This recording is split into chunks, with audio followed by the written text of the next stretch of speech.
now have the Finance and Operations Committee in-person and virtual meeting. The meeting of the Finance and Operations Committee will please come to order.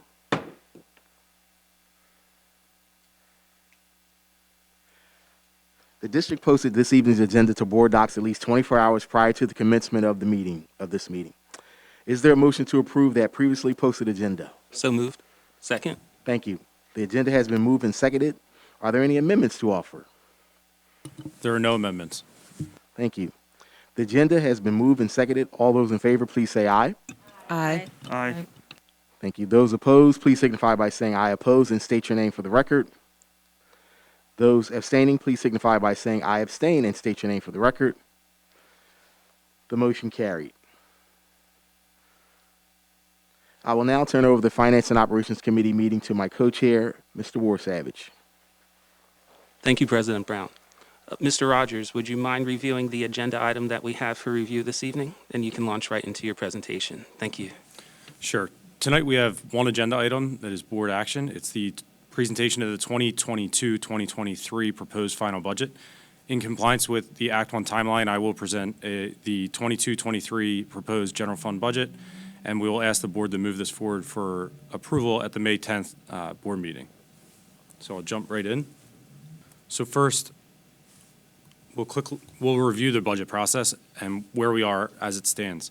On November 23rd of 2021, we presented at a committee meeting to ask the board to move one of two options forward: the preliminary budget or an accelerated opt-out with a base index of 3.4 or an adjusted index not to exceed 5%. On December 7th, 2021, at the board meeting, the board voted through the approval of a resolution not to exceed 5% for the 2022-2023 fiscal year, which set us into the Act 1 timeline for this year's budget, which is similar to many of the prior year budgets we've gone through. So here's the breakdown of the timeline, which was presented back in November as well and has not changed as of today. Next up, following this meeting, would be asking the board to vote on May 10th, 2022, to adopt the proposed final budget. At that time, the proposed final budget would, in the Form PD 2028, will be made available for public inspection. On May 24th, that would be the next committee meeting. We would come back to the board with any updates that we've received between now and that committee meeting, give a presentation for anything, and if there's not any, true update, then we may not have that presentation. Likely, there will be an update. We typically have more information as time rolls on. On June 11th, and no later than June 11th, we have to advertise the notice of the intent to adopt the final budget, which would be adopted on June 21st with a board resolution to adopt. That same night is the June committee meeting, so that'll be the final budget presentation. Following that meeting, the board would then vote on the final budget. So the budget we present tonight, the proposed final budget, will most likely be different by the time we get to the final budget in June due to any information we receive between now and June 21st. And it's up there that the latest, based on PD requirements, that the board can actually adopt the budget is June 30th. So it's just there as a reminder that that is absolute latest that we can adopt the budget for the school district. Next, and again, this is actually presented in the same presentation on November 23rd, just showing that in 2021, 2022, the base index for the budget was 3% and the adjusted index was 4.4. There's an asterisk there to note that because of the countywide reassessment, we were held to the prior year Act 1 index of the base N adjusted. You see the note down on the bottom left of 2.6 and 3.8. On the right-hand side, you see this year's base index and adjusted index of 3.4 and 5%, which again, the board voted the not to exceed resolution for the opt-out, making it so that we cannot increase taxes for next year's budget in excess of 5%. So this is a list of historically, and again, this was presented at the same November meeting.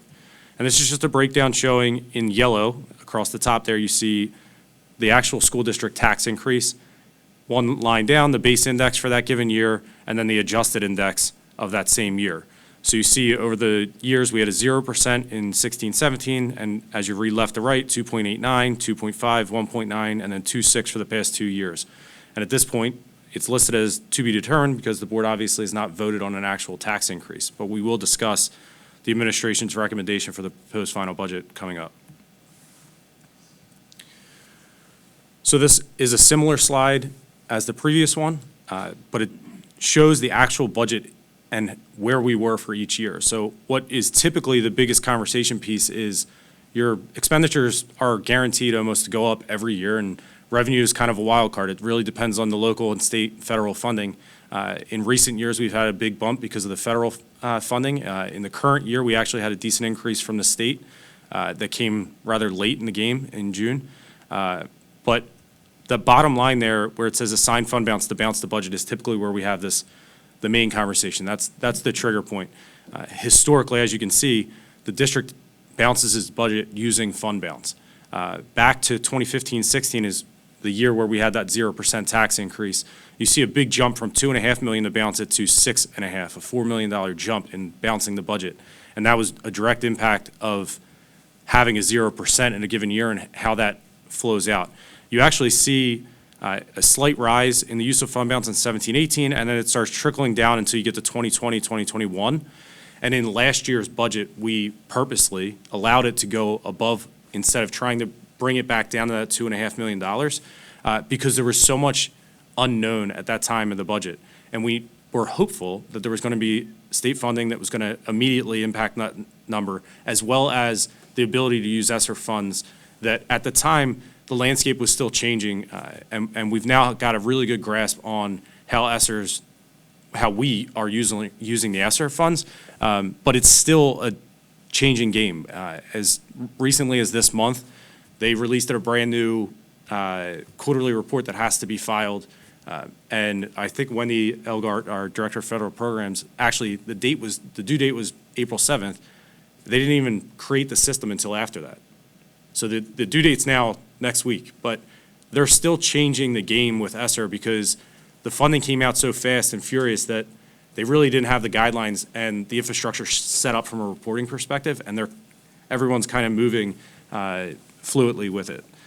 But that was the main reason why we were willing to allow it to move up. And I'll explain as we present why you see, again, in this year's proposed budget, a use of fund balance of $6.9 million, which is obviously just slightly higher than last year's approved final budget. So the budget assumptions that are really built into this proposed budget, and this is based on what we know at this point, that's considering that use of fund balance of $6.9 million, which is practically negligible where we landed with our final budget for the current school year. We're proposing a 2.5% tax increase, which is obviously below the base index of 3.4. It's 0.1% below the past 2 years' tax increase. And again, just to reiterate, the base index is 3.4. We can go up to 5. This budget has level state and federal funding. We don't have the allocations yet for our title funding. ESSER is a little bit more fluent. I can tell you that the ESSER funding budget for the final budget will absolutely change from this budget to the next because we have a lot of planning. The grants run all the way till September 30th of 2024, and we have to look at the ability to actually spend the money and when is it going to happen. So a lot of that has to do with construction work, and because of the loopholes you have to jump through to spend that money on construction, in all likelihood, most of it is not really going to hit the budget until the following year.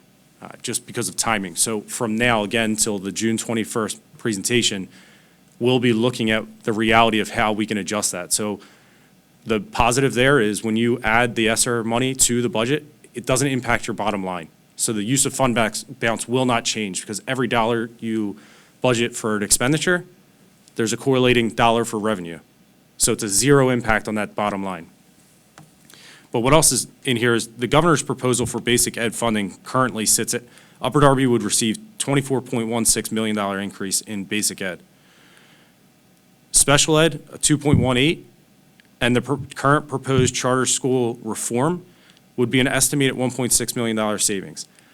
That was provided by the state. There's not really a full grasp of where the estimate came from or the methodology they used, but that's what they're projecting at this point.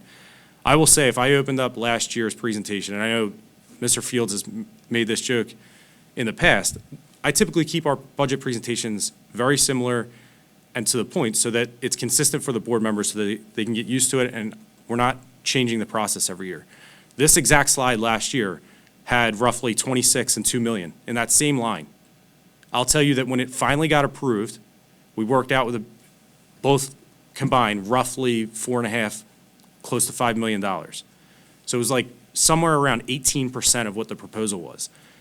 These numbers are very similar, and if we're lucky enough, in my opinion, to have a final state budget that comes in at that amount, we would see that 6.9 come immediately down.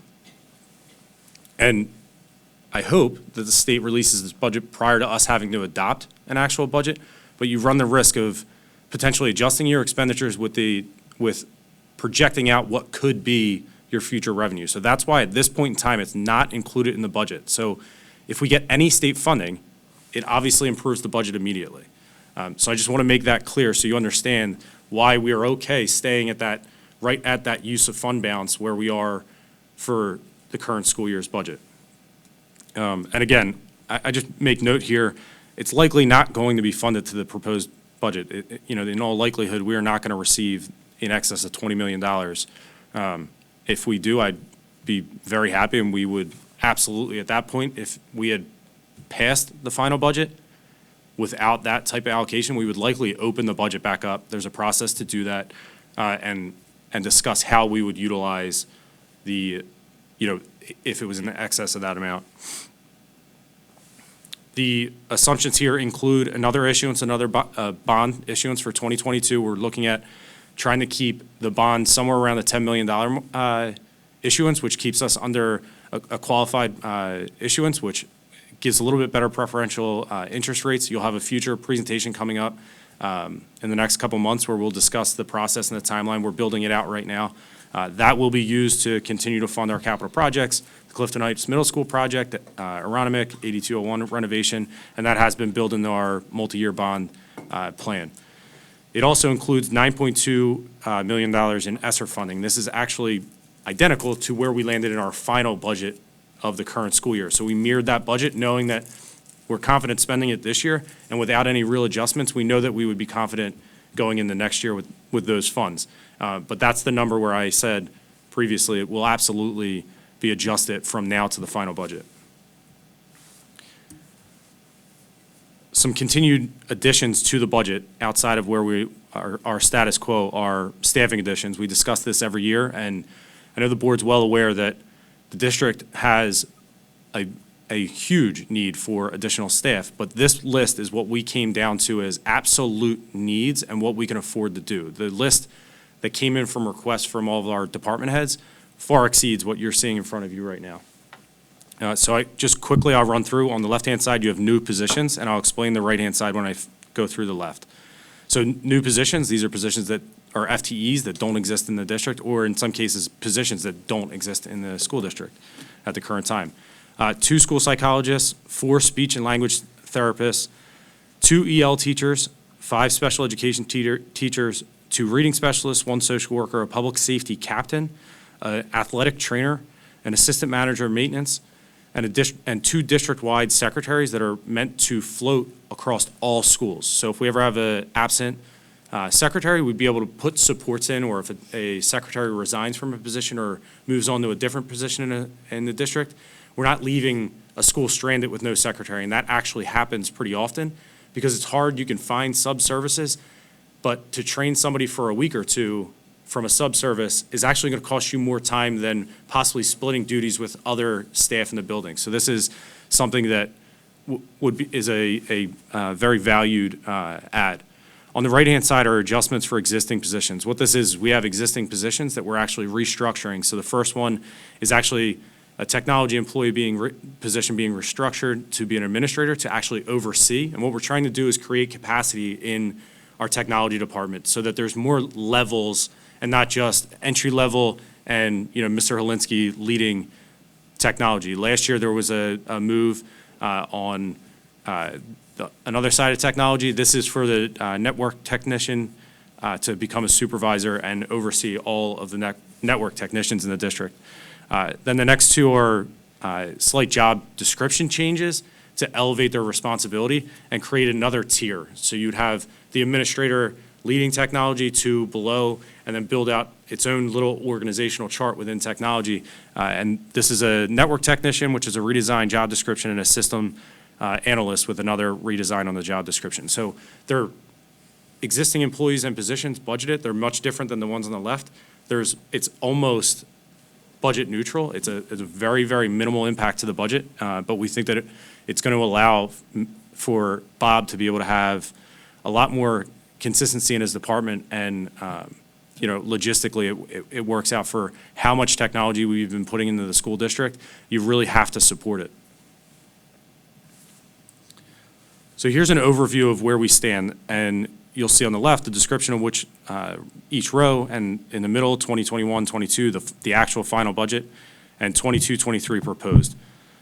So you can see a quick comparison, and what I'll point out here is the revenues are shown at a 0% tax on no increase until you get down a couple lines. So you'll see on the right-hand side there, we have in revenue 225 million, and then the expenses are 234,824, which leaves you with actually $9.6 million in excess expenditures over revenue. So if you did not increase taxes, you would actually have to use $9.6 million to balance your budget. At 2.5%, that creates $2.687 million in new revenue, which then gets you down to the committed fund balance of 6.9, that use of fund balance that we discussed earlier. So it's just a slight change in how it's presented to really pull out what the impact of a tax increase is on the district budget. So what's that impact to the taxpayer? And this is something that we always go through every year. You'll see with the gold rectangle around it, that's 2.5%. We also list here anything from 0% up to 2.5% increments, and then the base index and the adjusted index. And then you look at the assessment from $50,000 in assessment up to $350,000. Right now, with the reassessment, the average assessment in Upper Darby is about $129,000 after the reassessment. It used to be roughly 75 was the number that was really thrown around. I will tell you that it is heavily weighed in the 50 to 100, or 50 to 100. It's very heavily weighed there as far as the counts, district-wide. So the next we'll go into the detail of the revenue. So this is just a breakdown of the sources of revenue. So you see local, state, federal, and other, and you have 115 million, 92, 18 million, and 1.6, totaling 227 million referenced on the previous page. And then you just have a pie chart breaking down the percentage swing there. And you see that just above half of our revenue is funded by local revenue. In comparison to the current year's budget, it's a $7.6 million increase, or roughly 3%. So to break out specifically in that local area where you have 51% coming from local, within that, 46% is actually the real estate tax, whereas the 5% is other, where it could be, delinquent tax collection and other miscellaneous fees that are collected locally. And then if we dive in a little bit further, we break it down by those sources and go into the detail there. You see that for local sources, you have your taxes levied, which was referenced before, at $100 million, which is the lion's share of your local tax. Delinquent taxes, interest earnings, which years ago would have been a couple $100,000, if not far above that. And with interest rates dropping significantly, we've had to take a hit in that area. Now, no district's ever really going to balance your budget on interest earnings because you're required to invest them in the safest investments possible, and it would be in violation of the state code to do it in any other way. So that's why I say you would never really be able to balance a budget in an area like that. So it's not overly concerning. It would be nice to have the interest rates for everybody, I imagine, go up a little bit. You'll then see the 6,700 revenues from district activities goes to zero. So things that used to be in that area would have been charges for shows from the Performing Arts Center or, daycare services being run through that portion of the budget, it kind of gets shifted into a different account now. So it shifted around based on the way that we've changed some of our activities.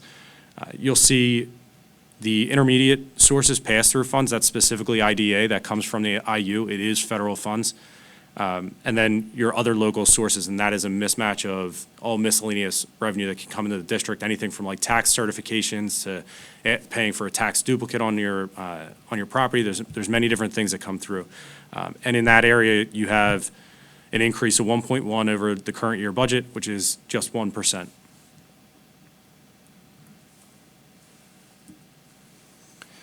Next, you have the state, where you're going to see one of the largest increases, and that refers back to the timing of the state's budget from last year. So $45 million for basic ed, $9 million for special ed, revenues for non-educational programs, $9 million, $2 million for the Ready to Learn grant, and the subsidy from the state, which is PSERS and Social Security's reimbursement, is $26.8 million. There's a $5.6 million increase here at 6.5% over the current year. Now, the big piece there is, again, this current year's budget, we put a zero increase. There was no increase on basic ed and special ed in the budget, and it came through. And again, we knew that we were confident something was coming in, and that's why we let that use of fund balance go up to this over $6 million versus trying to keep bringing it back down closer to the $2.5 million of 16, 17.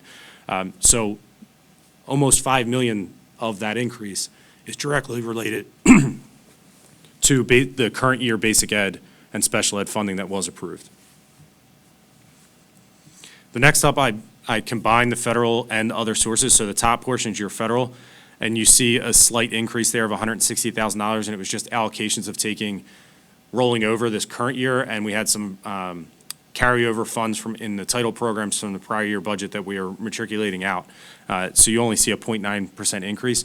If we get the allocations prior to the final budget, they will absolutely match the final allocations.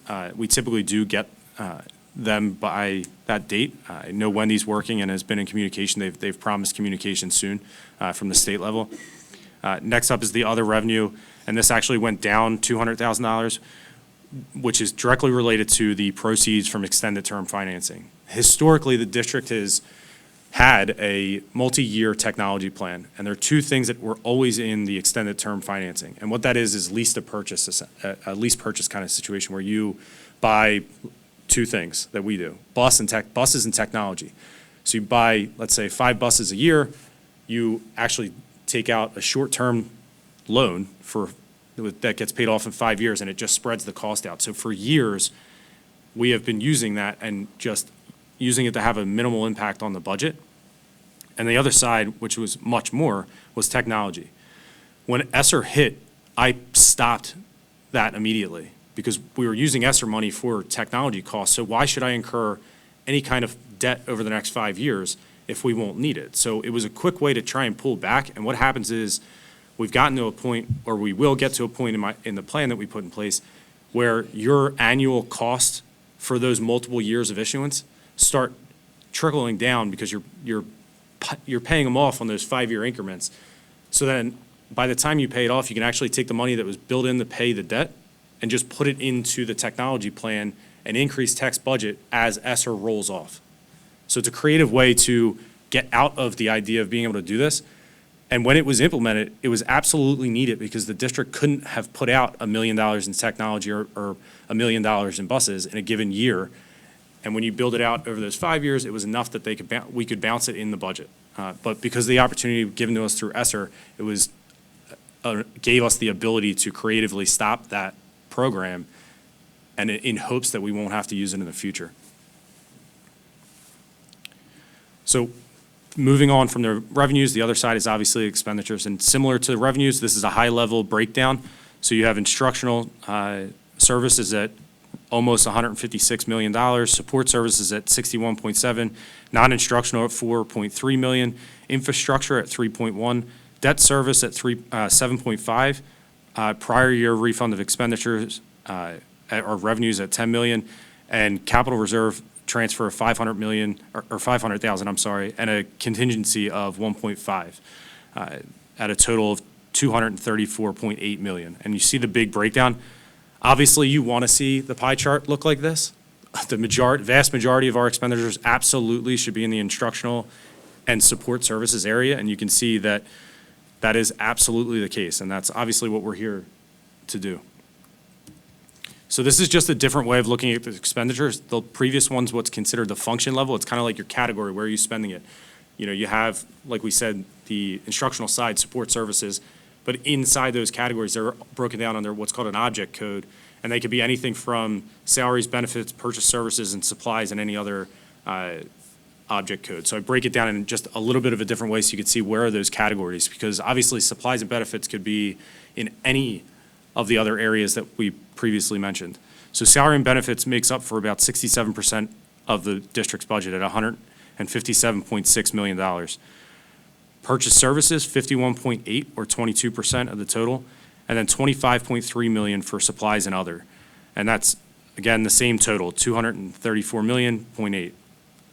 And in comparison, total expenditures went up $6.8 million or 3% in comparison to the current year budget. And just to dive into those categories a little bit deeper and look at what makes up the salaries and benefits. You have a breakdown of personnel and salaries of 97 million.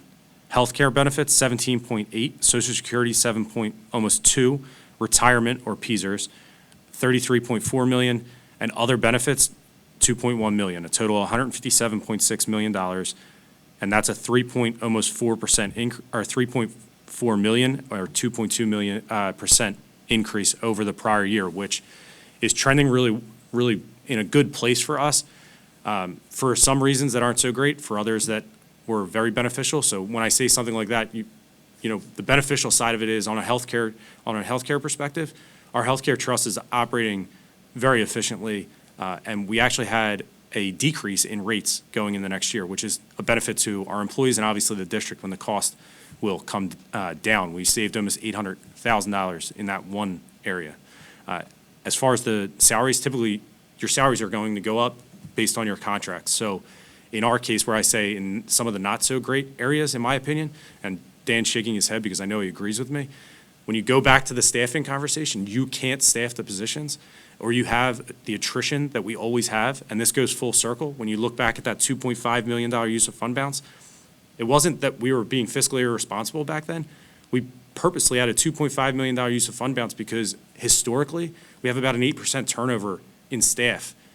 And because of that, you're guaranteed not to spend what you're budgeting. So when a teacher goes out at the top of the pay scale and you're replacing them at the beginning of the pay scale, there's savings there. There's also savings when a teacher leaves in the middle of the year and you can't fill the position immediately. So if they are held for 60 days and you can't fill it for 90, well, there's going to be 30 days where there's a substitute service teacher in there that costs nowhere near the same amount as the teacher who vacated the position. So that was by design at that $2.5 million and still exists today.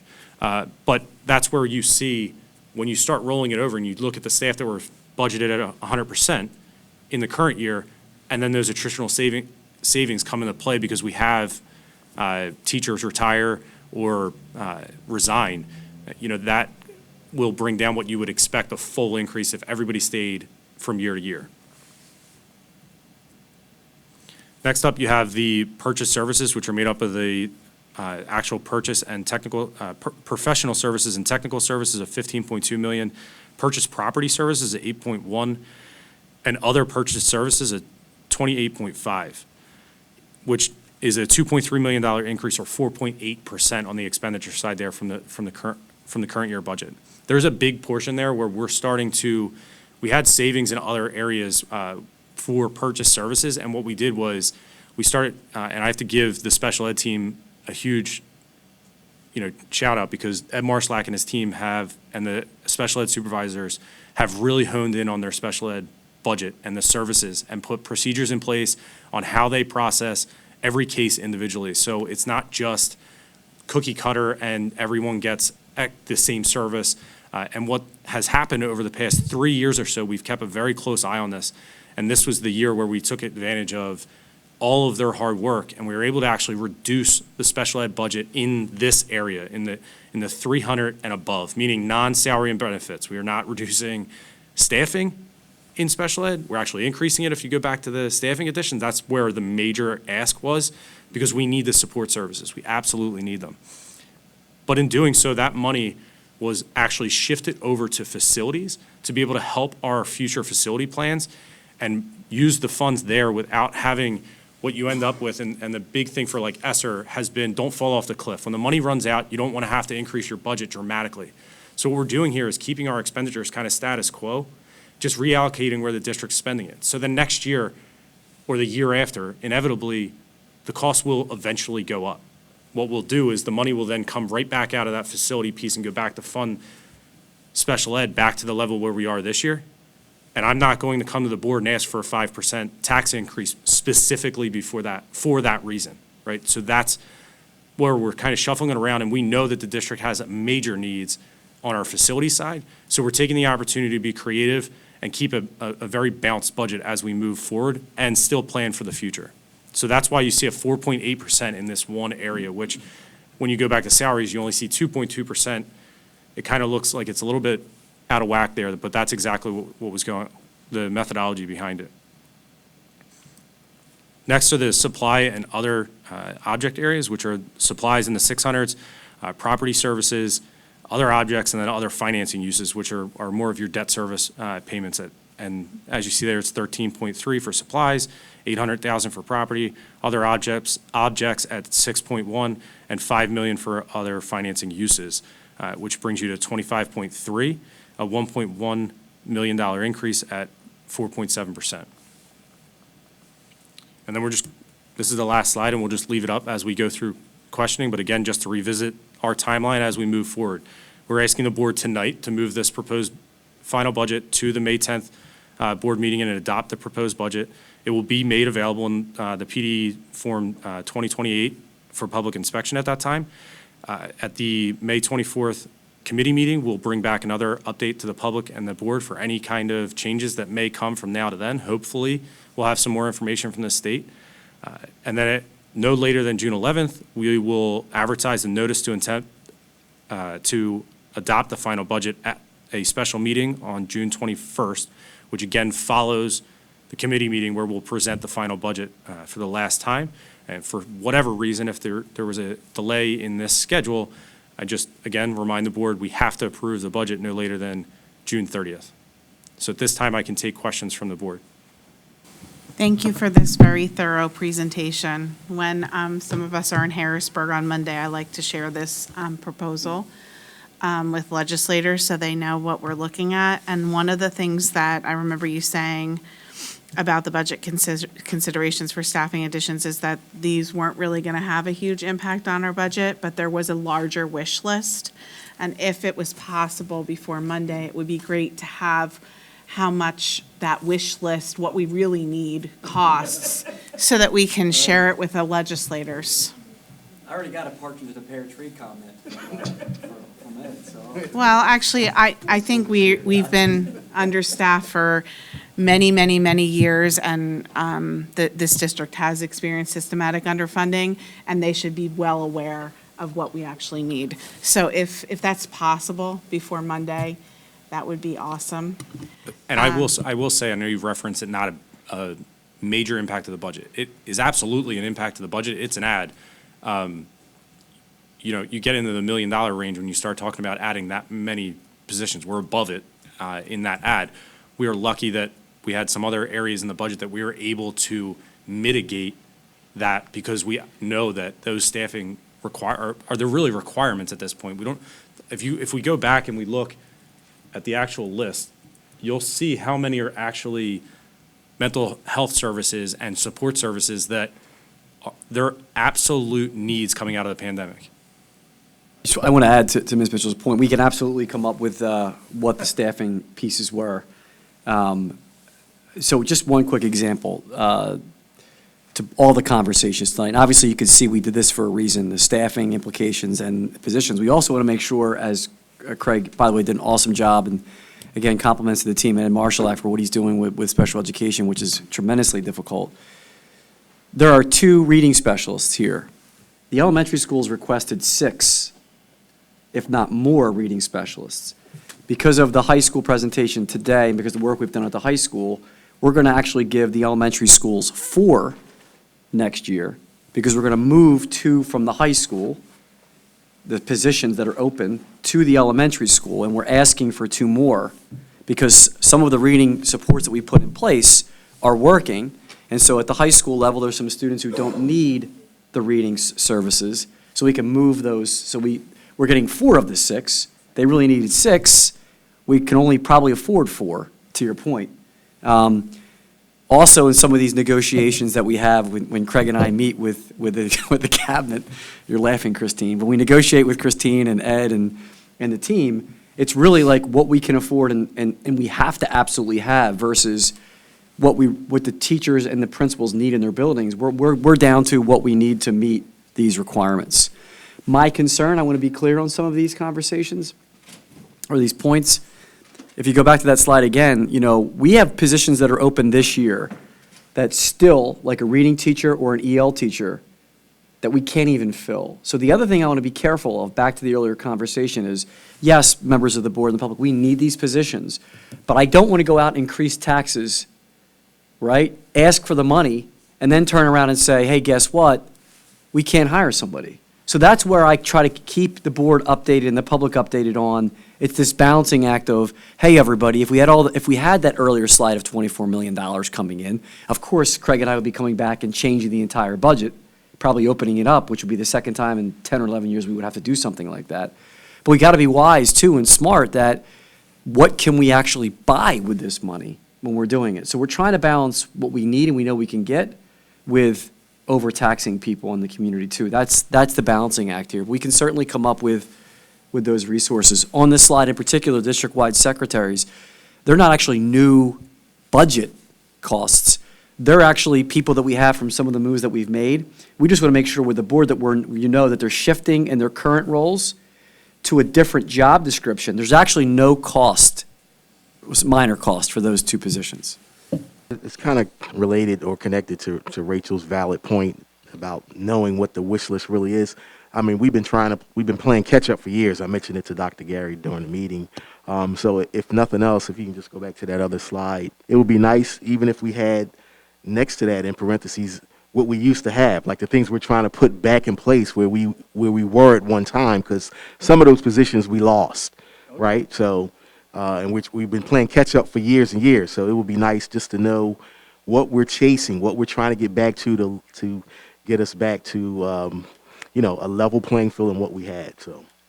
Yeah, sure. I mean, I can show you I did a presentation many years ago in my old chair where, one time Bywood had 9 reading specialists. I mean, right now, Stonehurst Hills Elementary School has 1 reading specialist in the building. So when you think about these needs, and then that relates to the staffing shortages, at one time there were 9 or 8 reading specialists in those schools, and good things were happening. So when you cut public schools, you just devalue teachers and you devalue those programs. Now we're in a situation where even if we wanted to hire 7 or 8 reading specialists, they're not out there. So that's the other part of the problem that we're running into, but I can certainly provide that information. I mean, that's a different issue, but I mean, if all things were, what they were, that's what we should be trying to get back to. Yeah, and then just to put it very plainly, the field isn't the same as when we made those cuts. Our students' needs are greater. There's been changes. Even the capacity in our buildings has changed, the conditions of our building, the amount of years of service that our teachers have, the experience level, it's not the same, and so it requires a different level of staffing. Mr. Rogers, there were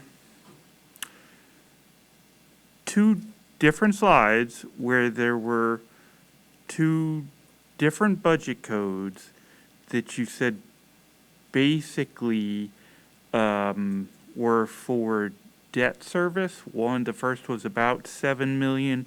The second one's about 5 million. So 12 something million in debt financing seems a little high to me, given the absolute absolutely historically low interest rate environment we're in.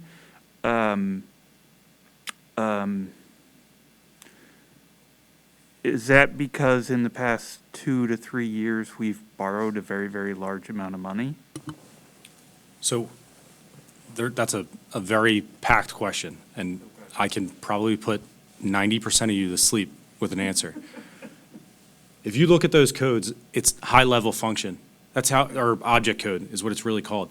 They go down to 610, 620, then they go 621.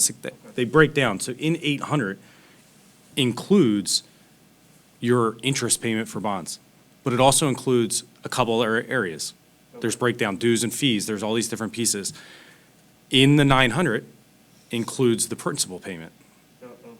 But it is not that full amount. The actual budgeted amount is in total, principal and interest, $6.1 million. And for a district with a $230 million budget, that's very low, even considering all of the added financing. What you see there is a $1.1 million increase. Roughly, if you go back to our plan and it's called the Millage study requirement. It'll come back up when we go out from when I reference the $10 million bond issuance. We roughly were working with about a 0.5% tax increase to try and fund new bond money to continue the projects. And we found that that was going to be more than sustainable.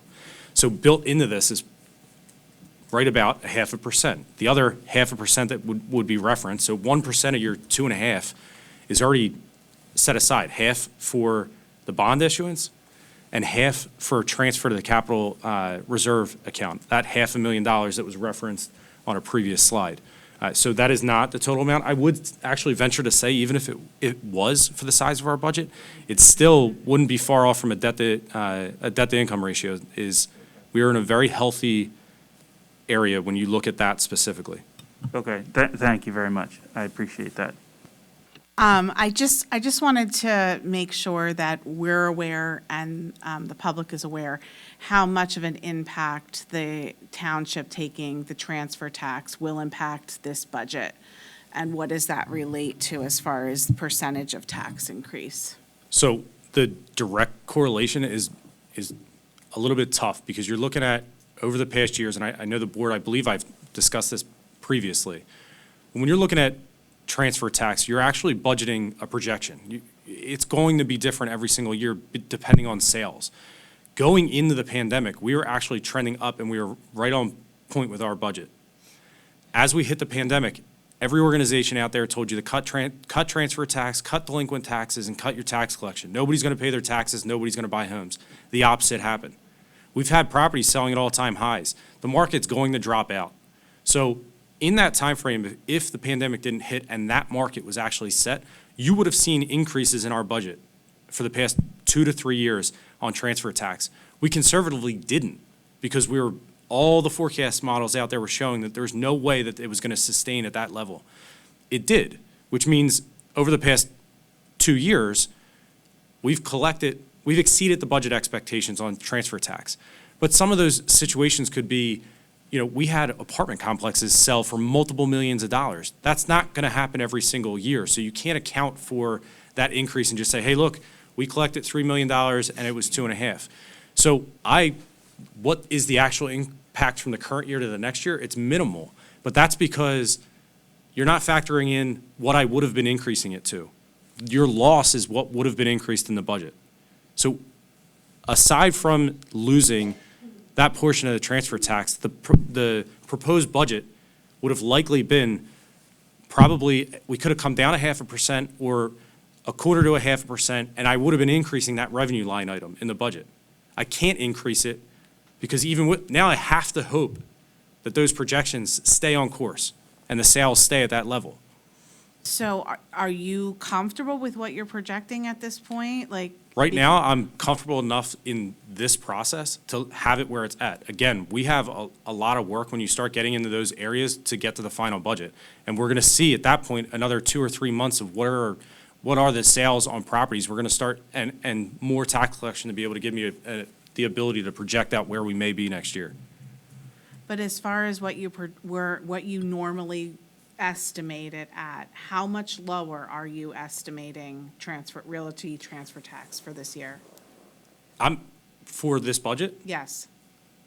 I'm not, so I guess I didn't make myself clear. So I would have been increasing that budget line item this year. I didn't increase Because it. of So sales.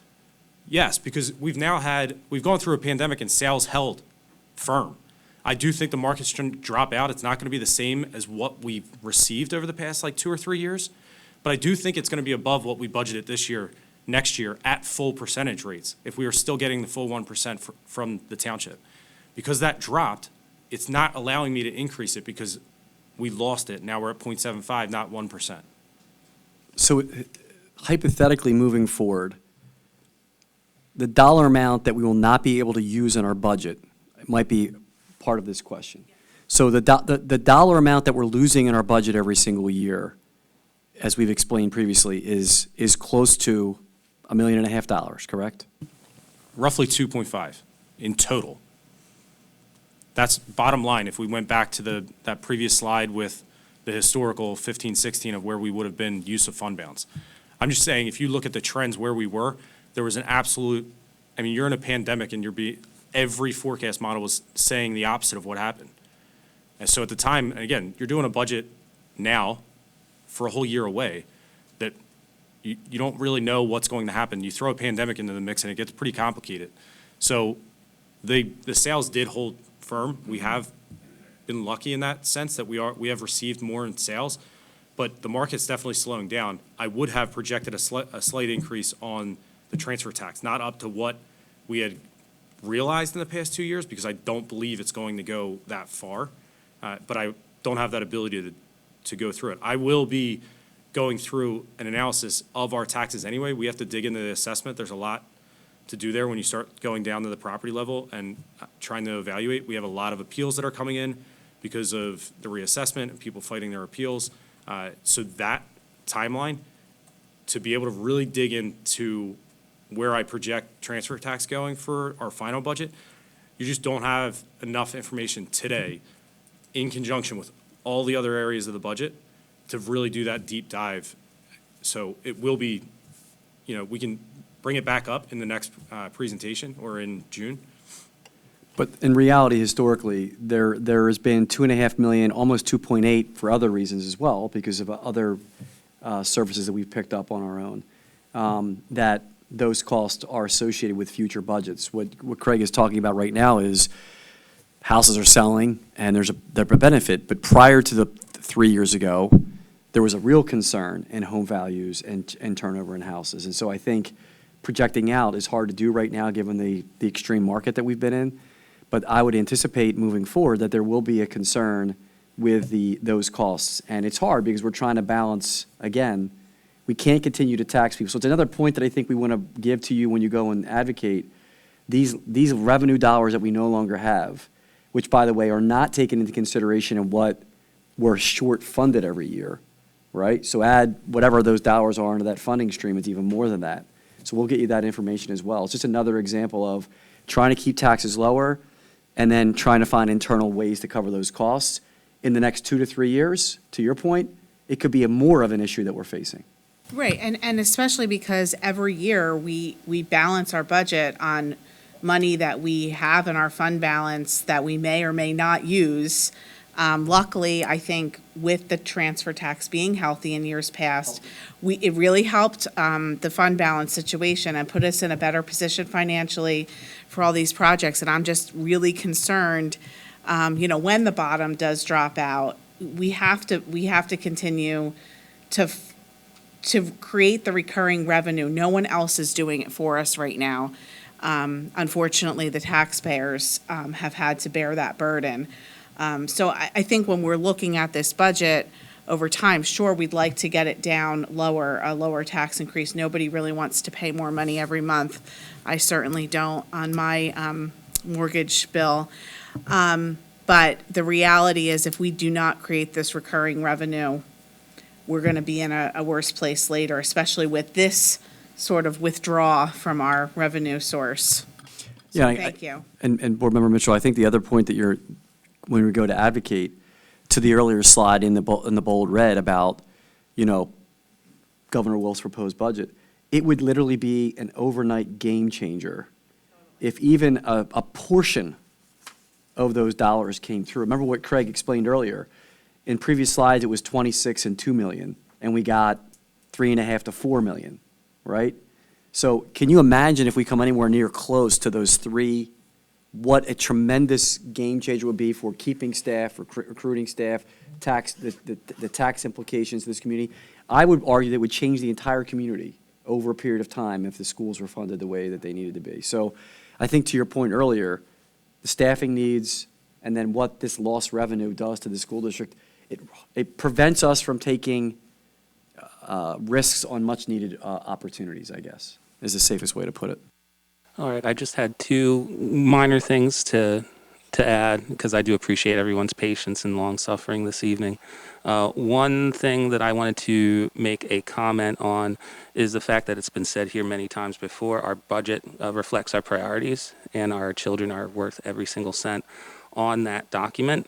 It just so happens to be that we're having a kind of high-level conversation about some nitty-gritty here, but to any of the students, families, faculty members listening to this meeting and those who are going to review it afterwards, you are not just numbers, you are not just dollars, you're people who are valued, who are worthy of this investment. The other thing that I wanted to ask as a point of clarity or maybe added emphasis from Mr. Rogers is, when you're looking at the numbers, it might be tempting to some who are maybe nuanced to it to maybe say, I'm looking at that fund balance. It's looking kind of fat. Maybe we should take more money from that to decrease the burden on the taxpayer. Could you explain to the public in very easily digestible terms why that is, in the long-term interests of the district, a bad idea to continue to draw even more on the fund balance? So when you actually go and draw down on the fund balance, there's different areas of your fund balance. There's unspendable fund balance, there's committed fund balance, assigned fund balance, and unassigned. The state requires that a district of our size has no more than 8% of their total expenditures in the unassigned. We're closer to 6, so we're well below what the cap is. When you start looking at what's assigned, there are different things. It's future increases to PSERS, because for years PSERS has been on the employer side rapidly rising, and a lot of districts started saying, you know what, we're going to have to assign some of our fund balance to mitigate that increase in the future. When you start digging into your fund balance, for like a lack of a better way of putting it, you're essentially, if you equate it to your own bank account, if you have a savings account and you consider that your fund balance, and then your checking is your general fund in this case, if you eat away at your savings, it's gone.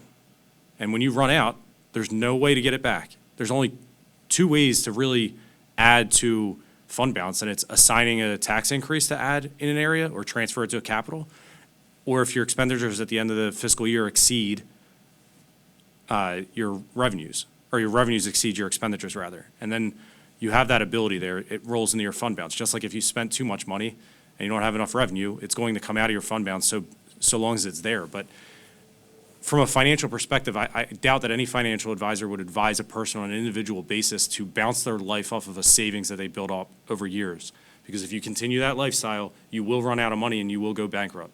We can't do that as an organization, as a school district that's here to provide a public service to all of our students in education. So it's not a sound budgeting methodology. When you see that we're using fund balance to bounce our budget, we have a methodology built in projecting out where we think we're going to land, so that we know that we'll still be in a healthy position. And I'll also say, when you look at tax increases, when we go out and issue these bonds, we're rated by Moody's Investment Agency, and they rate you just like you would have a credit score. When you, as a board and a school district, are not willing to increase taxes, it actually negatively impacts that rating. And if we weren't issuing bonds, maybe it wouldn't be a big deal, because you're not going to, the rating agency is only going to be triggered when you go to issue that bond. So every year we've been issuing bonds, I have a call with a rating agency specialist, and they grill me about our financials. Why are you bouncing your budget using fund balance? Why this, why that? And you have to show that we actually are in a decent financial position for what we have, what we're spending our money on. That doesn't mean we're in a good financial situation with what we need. To Dan's point, and all of the board members that have referenced it tonight, we need more staff. Our kids need more services. Our teachers should be paid to be able to give the best services. We shouldn't have to worry about our teachers being poached by local districts who are having the same staffing issues and calling and apologizing to our superintendent because they know they're going to get them they'll probably come to us first because they're funded differently and they have historically been able to pay their teachers different rates. But just quickly, and I don't normally like doing this, as far back to your tax question, I just pulled up a quick analysis. What I would have been looking at is 10-year and 5-year averages on our collections.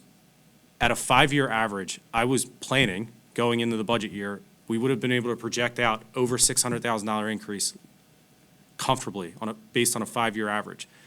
That would have been pushed up to about 600. I probably would have been a little bit more conservative and dropped it a little bit below to try and mitigate any major sales, an apartment complex, a huge corporate property. So that's why I say the analysis wasn't there down to that granular level. I typically don't like giving a presentation unless I can speak to it at 100%. But since you put me on the spot and I do have enough to speak to it, it really would have been a positive impact to the budget of roughly, let's say, $600,000. So if you want to know net, what's the real impact to this budget? I'd say it's about $300,000 of a loss, because built into this conversation was also a conversation surrounding crossing guards and how it's operated in municipalities and school districts in Upper Darby, as well as in the Commonwealth. And there was another process there, so that's 600 versus me saying 300. The township did agree to offset part of the crossing guard cost, and that is built into this budget. But net, what would have been versus where we're at in reality is roughly $300,000. I can dig into it a little bit more. If I'm way off in what I just said, I will correct the record at a future presentation. But I think that answers more specifically what you were asking. Very good conversation. Do we have any comments from the public currently present or online? There are no comments. All right, wonderful. Mr. Rogers, would you mind reviewing the agenda item one more time for this evening? I believe it requires board action as well. That's correct. So obviously, we just reviewed the 22-23 proposed final budget, and it requires board action. And I'll leave it to you. Do we have a consensus on bringing it up for next month? Yes. Yes. Yes. Wonderful. I believe it is time for me to pass the meeting back to President Brown. Thank you, Dr. War-Savage. Thank you for conducting the meeting. A motion is in order for the adjournment of the Finance and Operations Committee meeting. So moved. Second. Thank you. All those in favor? Aye. Meeting adjourned. Have a good night, everyone. Thank you.